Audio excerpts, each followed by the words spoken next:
Hello students, this is Vikas Mahajan and I welcome all of you in our Madhvi institution for the lecture of Foundation course SY BCom semester 3. Chapter number 2, Constitutional Provisions and Laws. In this unit, the points that we are going to discuss are objectives, introduction, constitutional and legal rights of scheduled caste and scheduled tribes, Prevention of Atrocities Act against SC/ST Act 1989. Let's begin with objectives. After studying the unit, you will be able, number one, to understand the need for laws in a huge and diversified democracy like India. Second one, you will be able to know the laws that protect the most vulnerable in India. Next one, you will be able to understand, to analyze and assess the impact of these laws. Next one, you will be able to understand the measures taken by the government in the field of human rights. And the last one, to assess the redressal mechanisms introduced by the government. After objectives, let's start introduction. A description of the kind and nature of injustice done to certain sections of the Indian society was done in the previous unit, and therefore an assessment on the ground of malpractices and sufferings meted out by the vulnerable sections of the society further narrate a similar story even after more than 70 years of independence. Mere political independence cannot solve issues in these countries. The present unit will look into specific laws framed for the upliftment of the scheduled caste and the scheduled tribes, and will also analyze the implementation and the success of these till today. Now we are going to start our first point, constitutional and legal rights of scheduled caste and scheduled tribes. The Constitution of India contains various provisions which provide for several rights and safeguards for the scheduled caste and the scheduled tribes. While most of these provisions are common to both SCs and the STs, some are exclusively meant for either of these two. The constitutional rights of the scheduled caste and the scheduled tribes are as follows. Number one, right to equality. Right to equality is very important in a society like ours. The purpose of this right is to establish the rule of law, where all the citizens should be treated equal before the law. It has 5 provisions, that is from Article 14 to 18, to provide for equality before law or for the protection of law to all the persons in India, and also to prohibit discrimination on the grounds of religion, race, caste, sex or place of birth. The sub-point, equality before law. The Constitution guarantees that all citizens will be equal before law. It means that everyone will be equally protected by the laws of the country. No person is above law. It means that if 2 persons commit the same crime, both of them will get the same punishment without any discrimination. Second one, no discrimination on the basis of religion, race, caste, sex or place of birth. The state cannot discriminate against a citizen on the basis of religion, race, caste, sex or place of birth. This is necessary to bring about social equality. Every citizen of India has equal access to shops, restaurants, places of public entertainment or the use of wells, tanks or roads without any discrimination. However, the state can make special provisions or concessions for women and children. Third one, equality of opportunity. to all citizens in matter of public employment. The state cannot discriminate against anyone in the matter of public employment. All citizens can apply and become employees of the state. Merits and qualification will be the basis of employment. However, there are some exceptions to this right.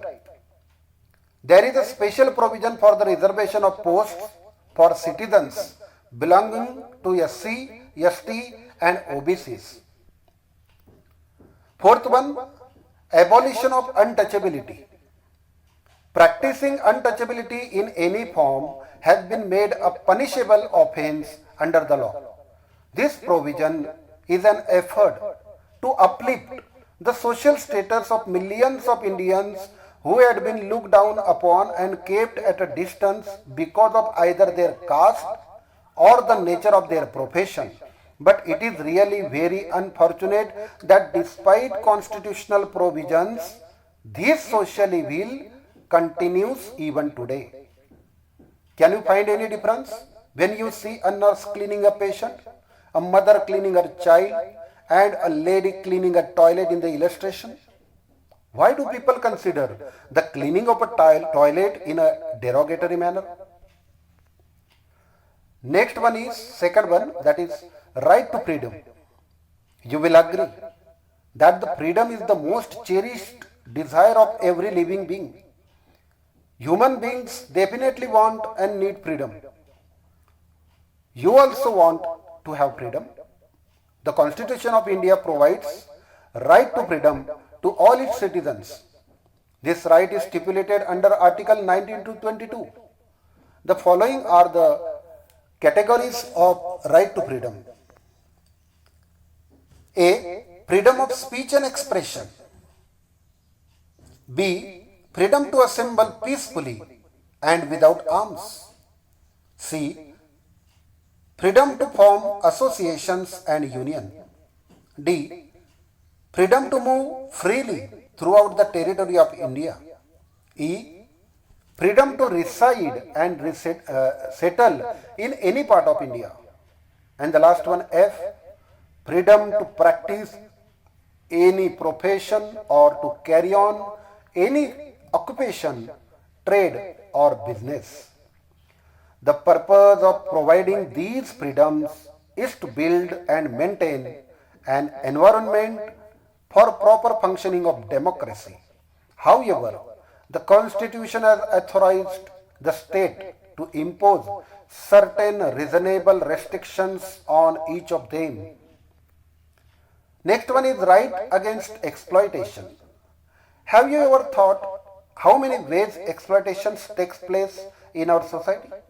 You might have seen a small child working in a tea shop or a poor and illiterate person being forced to work in a household of a rich person. Traditionally, the Indian society has been hierarchical that has encouraged exploitation in many forms, which is why the Constitution makes provisions against exploitation. The citizens have been guaranteed the right against exploitation through Articles 23 and 24 of the Constitution. These two provisions are, number one, prohibition of traffic in human beings and forced labor.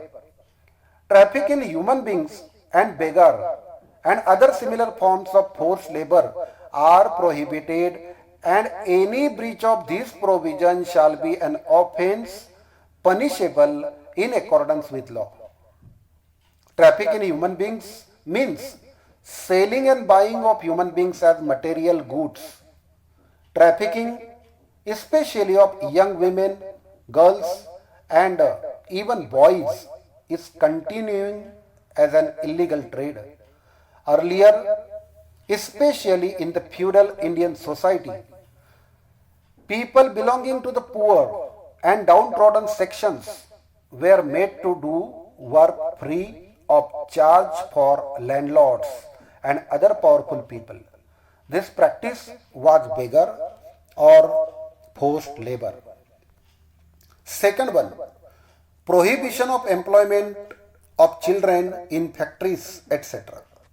As the Constitution provides, no child below the age of 14 years shall be employed to work in any factory or mine or engaged in any other hazardous employment.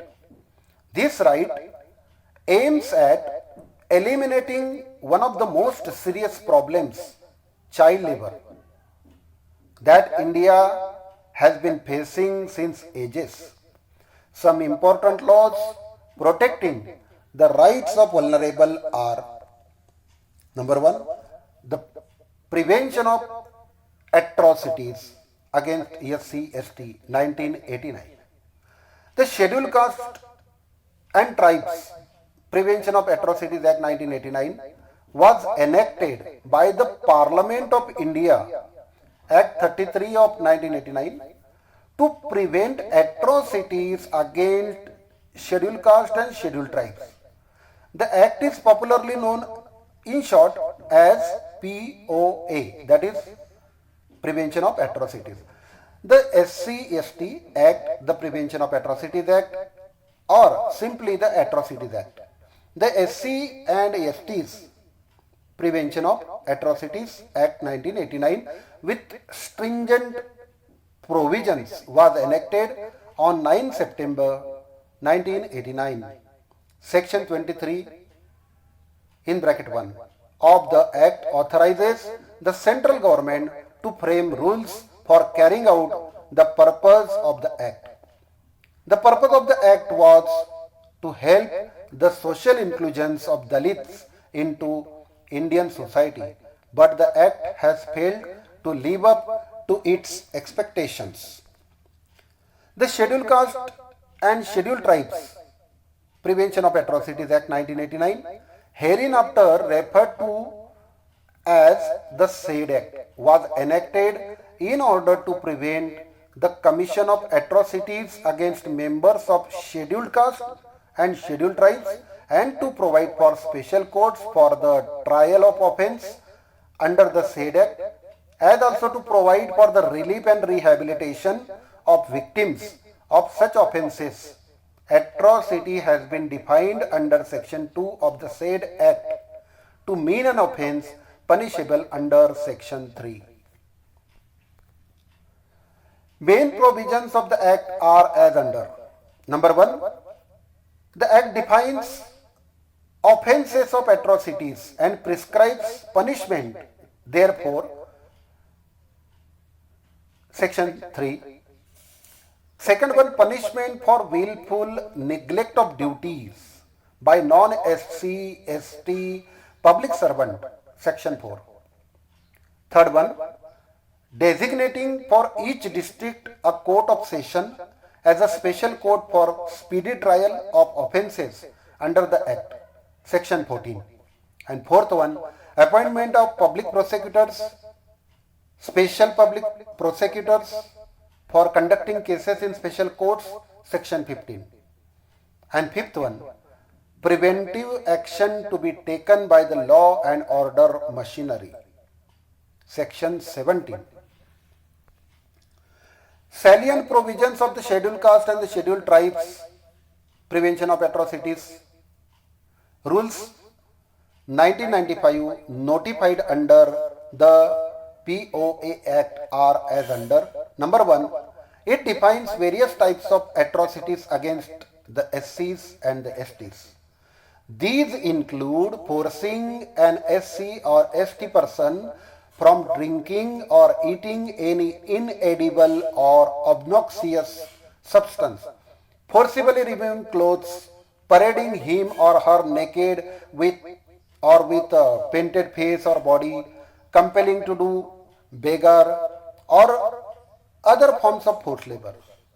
There are stringent punishments prescribed for such act of atrocities.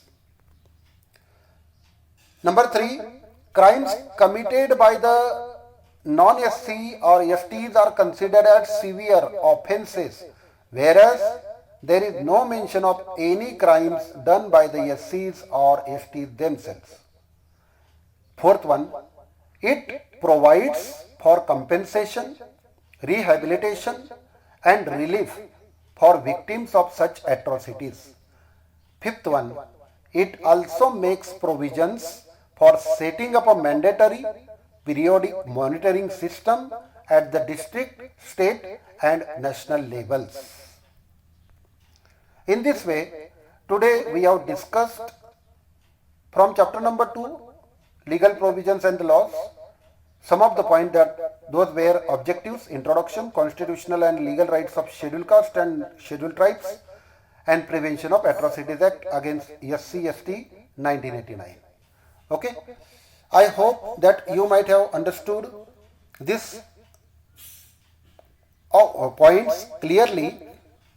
We will meet again in the next lecture. Till then, take care. Bye and thank you, all of you.